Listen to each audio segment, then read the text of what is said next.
Hi there, my name's Laurie McCammon, and I want to welcome you to the conversation circles that my partner Ann and I are convening during our time at the United Nations Commission on the Status of Women. Now, you're watching this video because we've invited you to one of our conversation circles, and you can feel free to come to all of them if you want to, and invite anyone you wish, because this is an open conversation for all of us to explore what it would mean to create some kind of network of networks of those involved in the circle leadership movement. Now, there's this tool that Ann and I put in our book. It's something that I discovered back in the 1990s when I was working with a man named Jaccaci. He had been working with a number of other engineers and artists and great thinkers to come up with an overarching theory of how nature works. And what they discovered is something called General Periodicity. So this tool actually boils down to a very simple 4-step mapping process. And the reason why we're bringing this into the conversation is I think it really anchors our conversation that we're going to have. It gives us a common jumping off point for looking at where we are and where we might want to head in the future together. And it doesn't tell us the answers to what we want to bring, but it shows the patterns that nature creates that we can align with, that give us the best opportunity to find the flow that we are looking for to create our dreams. So again, I said this tool is called General Periodicity by Jaccaci, and it boils down to 4 steps, 4 simple steps. Those steps are gather, repeat, share, and transform. So let's look at each of these separately. So the gather is where the growth process starts.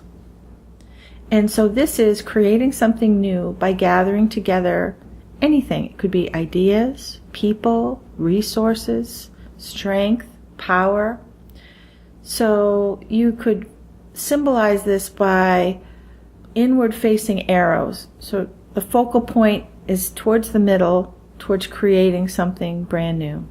After gather comes repeat, and this is a whole different dynamic altogether. Instead of the arrows pointing inward, they're pointing outward into the world.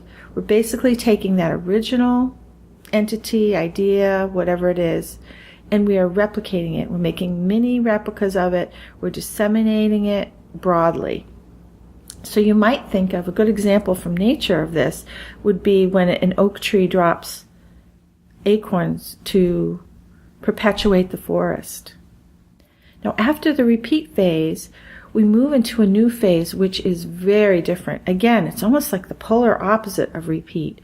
Repeat is about discrete, different little replicas. Share, however, is about all those replicas coming together and interacting. The dynamic is to find the synergy. This is growth by synergy, growth by reciprocity, and growth by building resilience through incorporating more and more diversity. So an example of this might be the childhood story stone soup, where the villagers each brought a different ingredient to the soup, and then they were all able to enjoy the collective deliciousness of this soup. Now, the first 3 steps, like I said, gather, repeat, and share, are all things we're participating in actively. We're actually moving through them consciously and actively. Transform's very different. Transform is almost what happens to us as a result of moving through the previous 3 stages. So it's some kind of leap to a higher order of organization or service. It's to begin a whole new game with new rules, such as a new paradigm. It's tapping some kind of unrealized potential that we didn't know we even had. And it comes as a surprise often. So it's a big surprise like a caterpillar becoming a butterfly. Now, I called it a mapping process, and that's because it is. And I want to share this tool with you because it's really wonderful. You can use it for anything. We're going to be using it just to set the context for the circle leadership movement and where we are and where we'd like to head together. But we will start by just doing a simple round of this. So I've put it on this nautilus shell rather than to be linear. We're being natural here. And you'll notice that the growth moves from the middle and out. And in each phase, there's an expansion of some kind. So let's look, just to kind of have some examples here, let's look at the history of human culture and put that on the map and see what that looks like. So we start with gather. So gather would be the hunter-gatherers. And this is where we are at one with the ecosystem. We are partaking of what's there. It's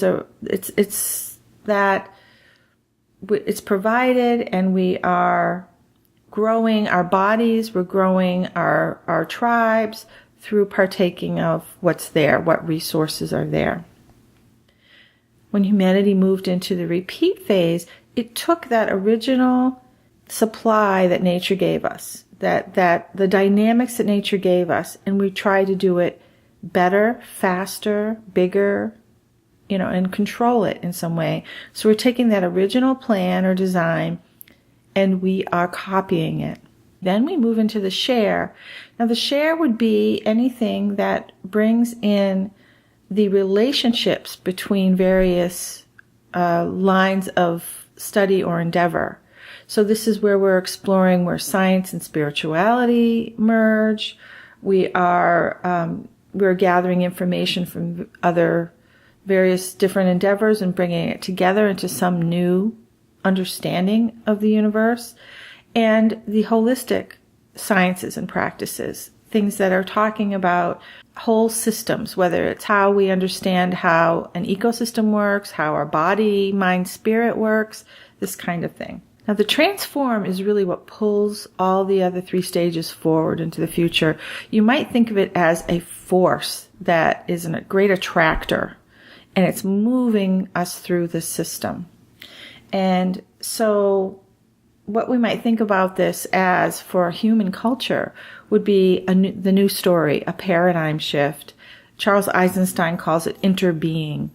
So it's really looking at very different ways of work, not hierarchy and patriarchy, that would be repeat, but something that is integrated like the share, because we've moved from repeat to share, and we can bring it forward into something really transformative, not just for ourselves, but for the planet.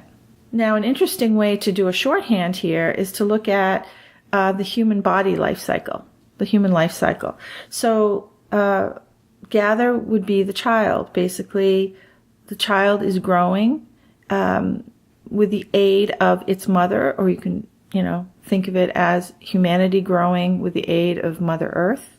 So you see that those are related. It would be, if we move into the repeat, it becomes the teen or adolescence. So the teen is striving to get away from the parents, striving to be independent of the parents. It's the leaving home phase. So that's why we're seeing a lot of this not being in tune with nature, and teens trying to find their own sort of peers, peer group. The parents have a hard time influencing the teen because they're moving into that phase of wanting to be separate and individual.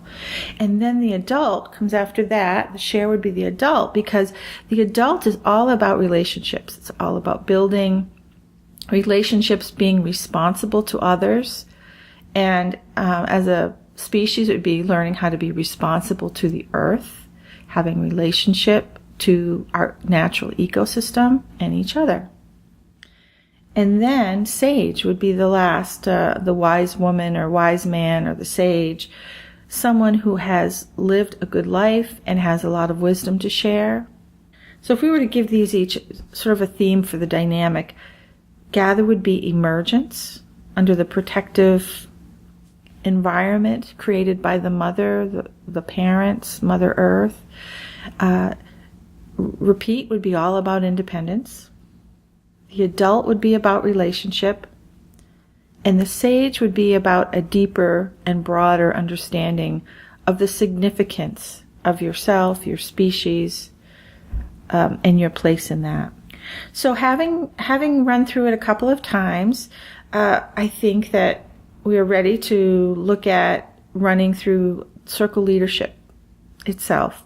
Circle leadership as a practice, as a distinct body of knowledge.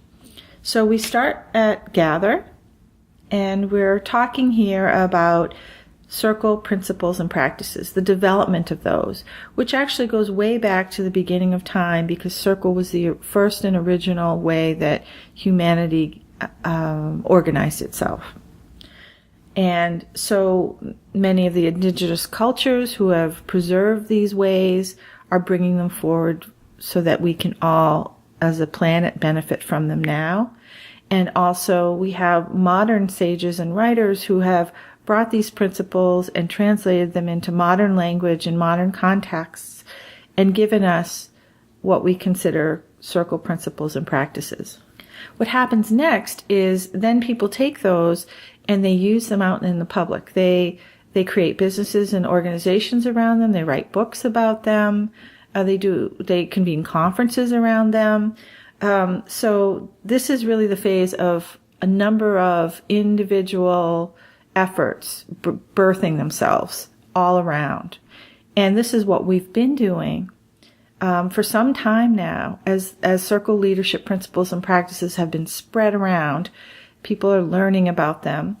There comes a time when that is done well, and we can explore the synergy and the potentiality of the share. And that would be people who have been practicing and teaching circle principles coming together in a deeper way and sharing their skills, their wisdom, their heartfelt dreams and goals for the future of the planet, and coming up with some kind of united effort. So it could be a movement. It could be really coming to the point in our profession where we are recognized as a resource to the planet. Now, Jean Shinoda Bolen wrote Millionth Circle, and it's a metaphor for what happens once enough of us are living and knowing about circle principles. At some point, there's a tipping point where humanity as a whole all of a sudden starts demonstrating a new way. And this new way would be based on circle principles rather than patriarchy and hierarchy, which has been the dominant way for 5,000 years. So this is the sort of vision for the future. The vision for the future would be a new story for all humanity. Now we're poised somewhere in this green area between repeat and share, and the conversations we'd like to have are about how do we get there? How do we consciously choose the share? Because one of the exciting things is our work is about the share. We are beautifully positioned to model, to distribute, to really move forward the idea of sharing as the dominant force on earth to move towards humanity's transformation. So what do we bring with us? What do we leave behind? How do we work together? These are the kinds of conversations that we're really excited to have with you when we gather at the UN and thereafter with some telecircles. And the other thing I think that is really exciting to be exploring is what can we look forward to? What are we going to be discovering for synergy and hidden potential when we come together? And at the end of this video, I'd like you to hang in there and watch the video that I've posted at the end of this video. It's, I think, 3 minutes long, but stick with it. And I think you'll find that it is a wonderful metaphor for this potential, for what we can do, what is possible when we move fully into the share together. So I just want to say a quick thank you to August Jaccaci for doing this wonderful work for this map, to my son, Chris McCammon, who gave me incredible technical and production support for this video. And also to Mother Nature, because she has built in transformative growth. It's baked into the mix. And so it's something that we know that we can count on. And in this crazy world where so much seems so dire and desperate, it's something we can look to and align with and feel hopeful together. So we can't wait to connect with you. Again, feel free to spread the word, and we will see you in New York. Thanks again.